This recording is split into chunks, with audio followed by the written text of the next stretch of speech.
Welcome to Educational BRK. Let us begin. Today we are going to learn about the gravitation. Before going to learn about the gravitation, what are the effects of a force acting on a object? आपल्याला माहित असले पाहिजे का? Effect of force on a object. Object वर काय होते परिणाम? Shape change होतो का? ती मोशन मध्ये येऊ शकते. मॅग्नेटिक फोर्स आहे, एअरने अप्लाय केलेला फोर्स आहे का, इलेक्ट्रिक फोर्स आहे, असे अनेक प्रकारचे फोर्स असतात बा. एक ग्रॅव्हिटेशनल फोर्स आहे. What is mean by gravitation force? Gravitation force we learn in a previous standard. काय असते पा? तर ग्रॅव्हिटेशन फोर्स म्हणजे काय असते पा? Gravitation force is a universal force and it acts not only between two objects on the earth but also between any two objects in the universe. कोणत्याही दोन युनिव्हर्स मधल्या वस्तूंवर एक जो फोर्स अट्रॅक्ट असतो पा, त्याला आपण ग्रॅव्हिटेशनल फोर्स असं म्हणत असतो पा. हु डिस्कवर्ड इट? कोणी डिस्कवर केला? तो न्यूटनने डिस्कवर केला. माहिती आहे बा, वेल नोन स्टोरी आहे. तो काय होता? बसलेला होता झाडाच्या खाली and suddenly apple fail down. म्हटलं ते apple. The thought process begin. काय झाली? खा खाली पडलंय. वरच का नाही गेलं? व्हर्टिकली अपवर्ड का नाही गेलं? हॉरिझॉन्टल का नाही गेलं? हा विचार त्याच्या डोक्यात आला आणि त्याने कन्क्लुजन केलं की का पडलं असावं? तर the earth is responsible for that. म्हणजे अर्थनं काय केलं असावं? तर अर्थने काय केलं असावं? त्या ऍपल्सला काय केलं असावं?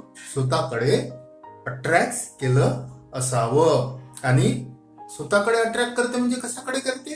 तर ती toward the centre of it, म्हणजे अर्थच्या सेंटरकडे ते ऍपल काय झालं असावं? अट्रॅक्ट झालं असावं. म्हणूनच ते, आणि त्याची डायरेक्शन जी असावी ती toward the centre of the earth असावी. म्हणून ते खाली पडलं. म्हणून ते काय गेलं नाही? वर गेलं नाही. Here is the diagram figure. Apple attract toward the centre of the earth, that is the gravitational force. Here is the figure is also shows that there is a gravitational force between earth and moon also. earth and moon मध्ये सुद्धा काय असते? एक प्रकारचं gravitational force असते असं आपण म्हणू शकतो बा. असते. आता ही जे फोर्स आहे ऍपल्सवर अट्रॅक्ट केलेलं, अर्थने अट्रॅक्ट केलेलं फोर्स जे आहे ते ऍपल्स डिफरंट हाईटवर असतो. आणखी डिफरंट हाईट वर असेल तर त्याच्यावर सुद्धा अर्थ अट्रॅक्ट करेलच.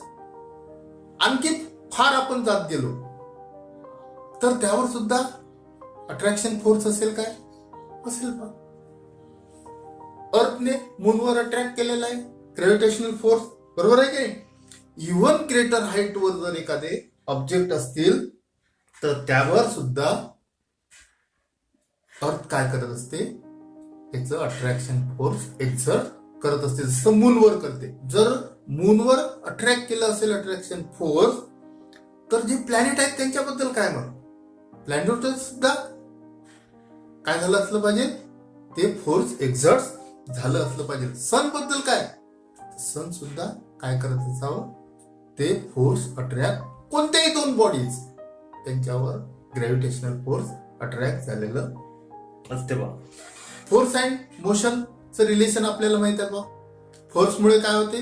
तर फोर्स जर अप्लाय केला एखाद्या ऑब्जेक्टवर, तिची स्पीड बदलू शकते, तिची डायरेक्शन चेंज होऊ शकते.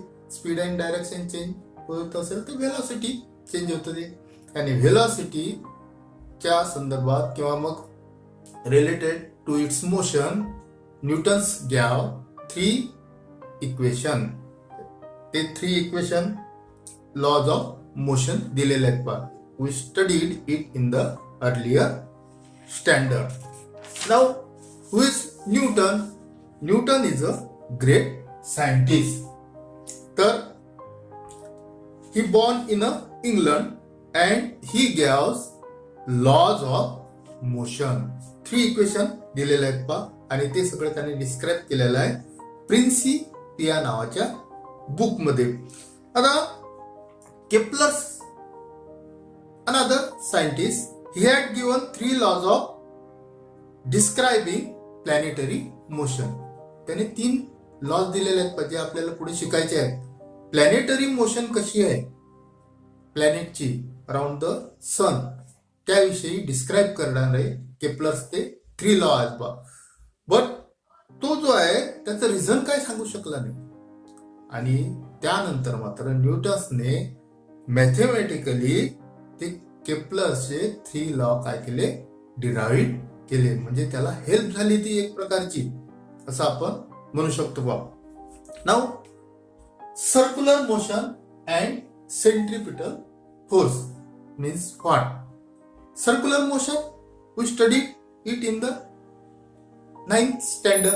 काय असते बा, एक सर्क्युलर डिश होती, त्या सर्क्युलर डिशवर कॉइन ठेवलं होतं आपण, and when we spin it तर काय होते, तर त्यावरचं जे कॉइन असते ते कॉइन फ्लाय ऑफ होते, बाजूला पडते बा.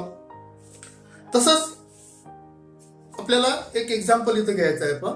एक स्ट्रिंग घ्यायची आहे, रोप घ्यायची आहे, आणि त्याच्या वन एंडला एक स्टोन टाय करायचा आहे, अदर एंड जे आहे ते तुमच्या हातामध्ये धरायचं आहे, आणि त्याला रोटेट करायचं आहे अलॉंग अ सर्क्युलर पाथ. झाली ते सर्क्युलर मोशन झाली, बरोबर आहे, सर्क्युलर मोशन झाली ती.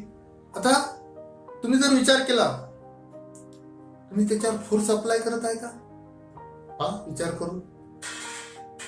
कोणत्या डायरेक्शनने फोर्स अप्लाय करत आहे तुम्ही. जर तुम्ही फोर्स स्टॉप केला, व्हॉट विल हॅपन, स्टोनवर त्याचा काय परिणाम होईल, बरोबर आहे की नाही. तर तुमच्या ह्या सगळ्या गोष्टीचं तुम्हाला लक्षात ठेवा की तुम्ही जो फोर्स अप्लाय केलेला आहे तो स्टोनवर फोर्स अप्लाय केलेला आहे, आणि तो फोर्स जो आहे तो तुमच्या हँडकडे किंवा पुल करतोय तुम्ही, तो त्या स्टोनला तुमच्या हँडकडे काय करत आहे, पुल तुम्ही करत आहे. म्हणजे applying towards hand means centre of the circle कडे तुम्ही काय करत आहे, तो त्याला उडत आहे पहा ज्यावेळेस तुम्ही रोटेट करत आहात. लक्षात येतं तुमच्या. जर तुम्ही फोर्स रिलीज केला, थांबवला, तर काय होईल पहा, तर again stone will fly of, तो पुढे जाऊन पडेल असं आपल्याला अलॉंग अ स्ट्रेट लाईन, आणि ती एक टेंजंट असेल, सर्कलला काय असेल, एक टेंजंट सारखी ती लाईन असेल, स्ट्रेट लाईन, आणि त्या डायरेक्शनने तो स्टोन जो आहे तो काय पुढून जाईल, पुढे फ्लाय ऑफ होईल असं आपण म्हणू शकतो बा. आता what is mean by then centripetal force. या सगळ्यांमध्ये तुमच्या सेंट्रिपिटल फोर्स लक्षात आलं काय. तर a force act on any object moving along a circle and it is directed toward the center of the circle. This is called centripetal force. हा जो आता तुम्ही जो फोर्स तुम्ही एक्झर्ट केला पा आणि ते रोटेट होत राहिली ती, तर तुमच्याला असं लक्षात येईल की काय झालेलं आहे, तर हा सेंट्रिपिटल फोर्स असतो. सेंट्रिपिटल फोर्स ज्यावेळेस एखादा ऑब्जेक्ट काय असतो, सर्क्युलर मोशन मध्ये फिरत असतो, त्याच्यावर जे फोर्स एक्झर्ट झालेला असते कोणत्याही ऑब्जेक्टवर, तर ते जे असते ते सेंट्रिपिटल फोर्स असते बा. लक्षात ठेवायचं, सेंट्रिपिटल फोर्स म्हणजे सेंटरकडे सिकिंग असलेलं. Centripetal force means the force acting toward the centre, त्याला सेंटर सिकिंग फोर्स असं सुद्धा म्हणतात. The object tries to go toward the center of the circle because of this force. ह्या फोर्स मुळे काय होत असतो, ऑब्जेक्ट त्या सेंटरकडे जाण्याचा प्रयत्न करत असतो पहा. ना हे जर सेंट्रिपिटल फोर्स म्हणजे जो ऑब्जेक्ट सर्क्युलर पाथ मध्ये रोटेट करत असेल तर त्या ऑब्जेक्टवर सेंट्रिपिटल फोर्स असते जे की सेंटरकडे त्याची डायरेक्शन असते. तर आपला जो नॅचरल सॅटेलाइट आहे त्याला तुम्ही मून असं म्हणता, तर तो सुद्धा आहे का डिफिनेट ऑर्बिट मध्ये तो रोटेट करत असतो, बरोबर आहे की नाही. त्याची डायरेक्शन चेंज होत असते. डायरेक्शन चेंज होते म्हणजे व्हेलॉसिटी चेंज होते, बरोबर आहे की नाही. Direction change means change in velocity त्यामध्ये होत असते बाब. तर ह्या मूनवर सुद्धा काही फोर्स ऍक्ट झालेला आहे का, एक्झर्ट झालेला आहे का, हा विचारू शकतो. त्याच्यावर सुद्धा काही फोर्स एक्झर्ट झालेला आहे का, त्या फोर्सची डायरेक्शन काय असावी, बरोबर आहे की नाही. म्हणजे तोही सर्क्युलर मोशनने फिरत आहे, त्याच्यावर सुद्धा फोर्स असलाच पाहिजे. मग त्याची डायरेक्शन कशी असली पाहिजे, तर ही टेंजेंशियल टू द सर्कल.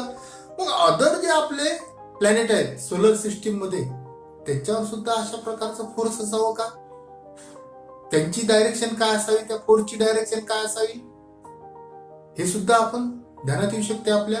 आणि ह्या सगळ्या गोष्टींवरून एक गोष्ट क्लिअर होऊन जाते बा आपली, की मून काय करतो अराउंड द सन, काय करतो रोटेट करतो, as well as around the earth तो काय करतो रोटेट करतो. म्हणजे त्याच्यावर सुद्धा काय असलं पाहिजे, एक प्रकारचं मूनवर काय असलं पाहिजे, फोर्स असलं पाहिजे. तेच एक प्रकारचं सेंट्रिपिटल फोर्स आहे पहा. आणि त्यामुळेच तो मून जो आहे तो अर्थकडे काय झाला असावा, अट्रॅक्ट झालेला असावा. मग आता इतर प्लॅनेट बद्दल काय सांगता येईल आपल्याला, त्यांच्यावर सुद्धा सनने काय केलं असावं, प्रकारचं फोर्स एक्झर्ट केलं असावं. ते सुद्धा त्यांची सुद्धा डायरेक्शन आपल्याला सांगू शकतो. आणि ते सुद्धा other planet also attracts toward the center of the sun. बरोबर आहे की नाही. ओके.